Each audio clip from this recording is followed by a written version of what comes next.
सोचता हूं कि एंटी करप्शन ब्यूरो का नाम क्यों नहीं बदलकर ऑल क्लीन चिट ब्यूरो नाम रख दिया जाए। जांच अधिकारी बजरंग सिंह को दौसा तबादला कर दिया गया इतना अच्छा काम करने पर। मुखिया भजनलाल शर्मा इन दिनों हैं, मुख्यमंत्री हैं सूबे के। पूछते हैं बच्चे किससे उम्मीद करें?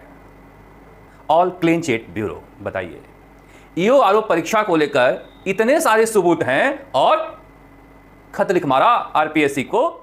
साथियों, अभी 3 दिन पहले मैंने वीडियो बनाकर आप लोगों को बताया था, ये मैंने वीडियो बनाया था और मैंने बताया था कि एसीबी जो है आरपीएससी को जो है क्लीन चिट देने वाली है केसावत वाले प्रकरण के अंदर। केसावत वाला प्रकरण वही प्रकरण है जिसमें 18.5 लाख रुपए की रिश्वत लेते हुए ये बंदा पकड़ा गया था और ये जो है घुमंतु बोर्ड का अध्यक्ष था कांग्रेस सरकार के टाइम। तो इसने जो है साफ साफ आरोप लगाया था और इसके जो पकड़ा गया था तब इसकी बातों से ये था कि आरपीएससी के सदस्य भी कहीं ना कहीं मिले हुए हैं, तभी ओएमआर सीट बाहर आ रही है। तो इस संबंध में एसीबी ने जो है जांच करी थी और पहले भी आरपीएससी सदस्यों को क्लीन चिट दे दी थी, लेकिन एक बार फिर से हाई कोर्ट के कहने पर जो है जांच दोबारा की गई और उस जांच के अंदर अभी मैंने आपको वीडियो बना के उस दिन बता दिया था कि आरपीएससी को जो है क्लीन चिट मिलने वाली है। एसीबी ने इस तरह से जांच करी है। तो दोस्तों, वास्तव में वो क्लीन चिट मिल चुकी है। आप लोगों ने देखा होगा काफी जो कमेंट भी मेरे पास आ रहे थे कि सर अब क्या होगा, अब हम क्या कर सकते हैं, अगर एसीबी ने क्लीन चिट दे दी है तो अब सरकार को क्या करना चाहिए।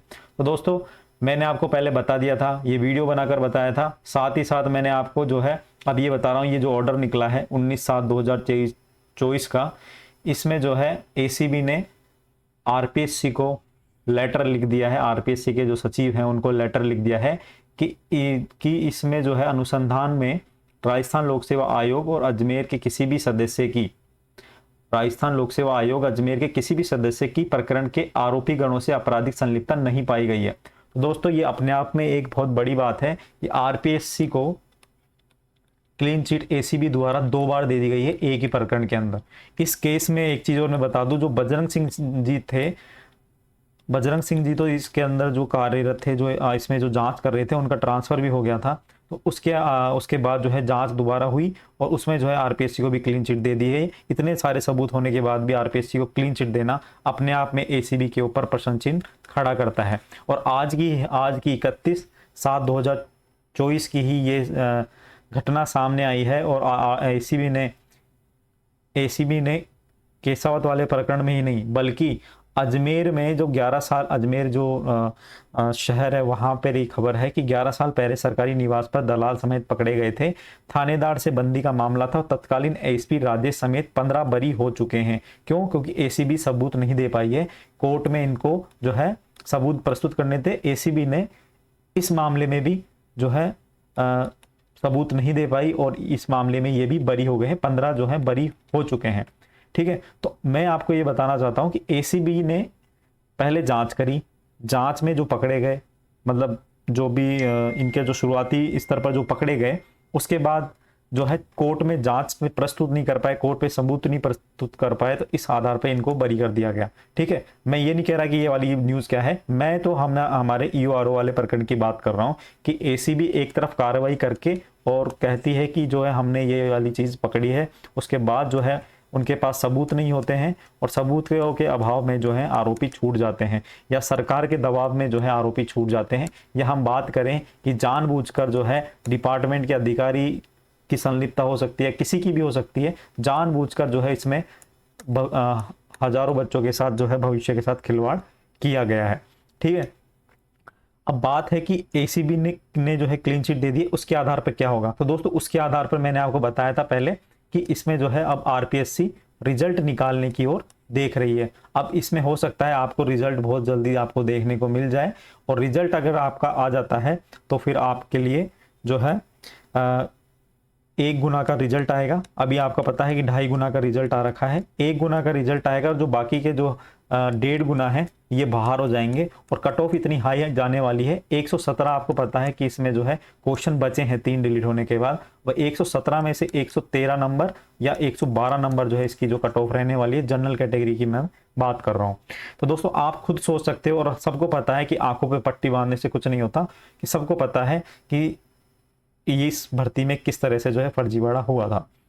हम आगे बात कर लेते हैं कि जब भजनलाल सरकार जो अभी वर्तमान में कार्यरत है, इससे पहले जब कांग्रेस सरकार कार्यरत थी, तब जब एसीबी ने क्लीन चिट दी थी, तो उस चीज़ के क्या मायने थे कि जब भजनलाल जी जो अभी वर्तमान में सीएम हैं और दिया कुमारी जी जो तत्समय बीजेपी की जो है अच्छी नेता रही हैं ये, और उन्होंने 17 जुलाई 2023 को एसीबी की क्लीन चिट पर क्या कहा था, एसीबी ने 24 घंटे के भीतर ही जादुई जांच कर आरपीसी को क्लीन चिट दे दी है।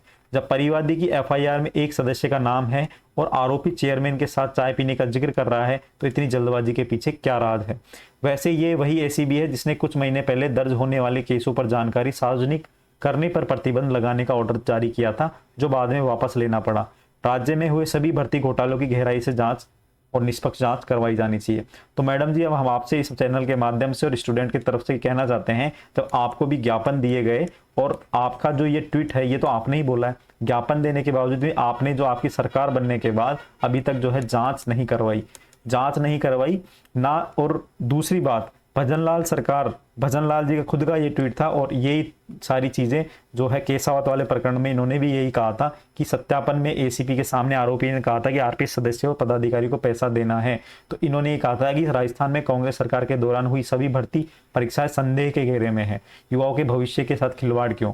जब आपकी सरकार बनी तो आपने बोला कि एसओजी और एसआईटी का हमने गठन कर दिया है और एसओजी को फुल पावर दे दिए जांच करने की।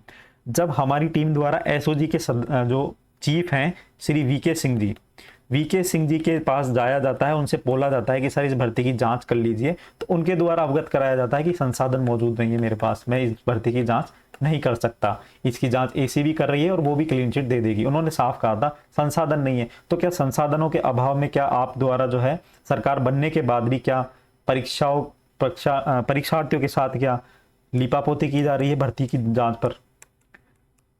क्या लीपापोती की जा रही है? जब कांग्रेस की सरकार थी तो आपकी तरफ के जो लोग थे वो कहते थे कि कांग्रेस की सरकार में जो भर्तियां हुई है सारी गड़बड़ है, और भजनलाल जी ने खुद ने कहा था कि 19 भर्तियां हुई है जिसमें से 17 जो है गलत है, 17 जो है अवैध रूप से ये भर्तियां हुई है, या हम बात करें कि पेपर लीक इनमें हुआ है। तो अब जब जांच करने की बात आती है तो आप एसओजी के हाथ बांध लेते हैं, आप एसआईटी के हाथ जो है बांध लेते हैं, इनको जो संसाधन उपलब्ध नहीं कराते, आप एसीबी को जो है ढंग से निष्पक्ष रूप से जांच करने के लिए नहीं देते। अगर ये संस्थाएं जांच नहीं कर रही है तो आप ईडी का सहारा क्यों नहीं लेते, आप सीबीआई का सहारा क्यों नहीं लेते? केवल सरकार आपकी बन चुकी है युवाओं के मुद्दे पर, लेकिन फिर भी आप लोगों ने जो है ये चीज नहीं की। ये मेरे को विवश होकर बोलना पड़ रहा है क्योंकि ये मैं नहीं बोल रहा, ये हर एक स्टूडेंट बोल रहा है राजस्थान का जो इस भर्ती से आहत था।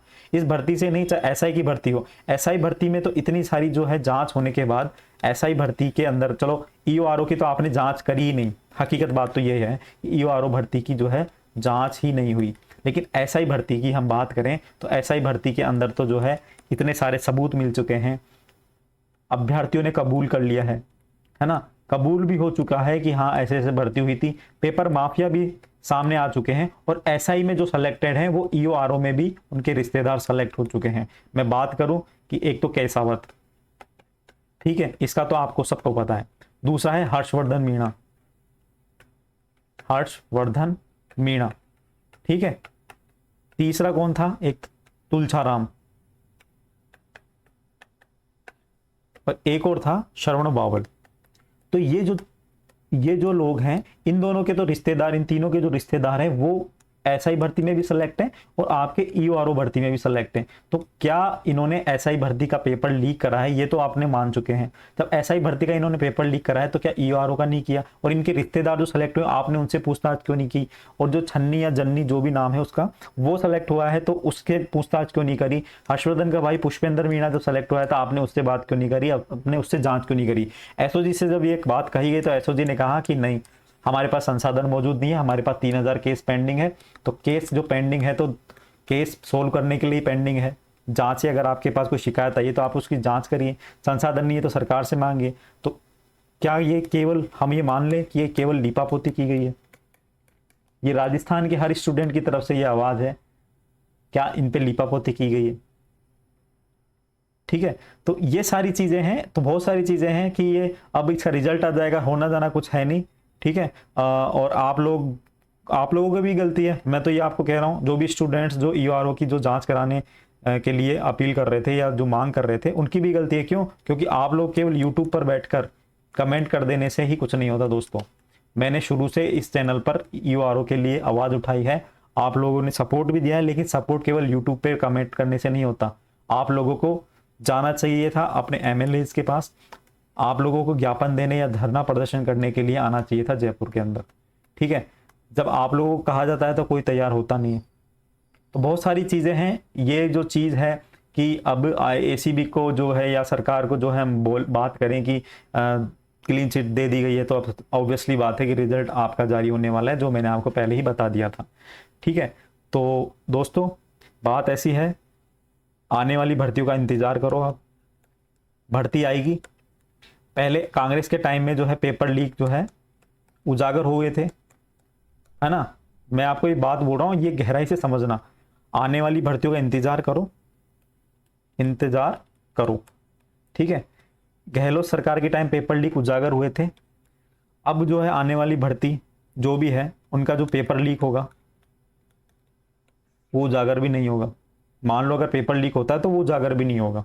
ठीक है, तो आप पेपर लीक भर्ती का इंतजार करो, फिर पेपर लीक का इंतजार करो, फिर जांच की मांग करो, और उसके बाद जो नई सरकार आएगी फिर वो आश्वासन देगी आपको कि जांच होगी, जांच होगी, और जांच के नाम पर आपके साथ क्या होगी, लीपापोती होगी।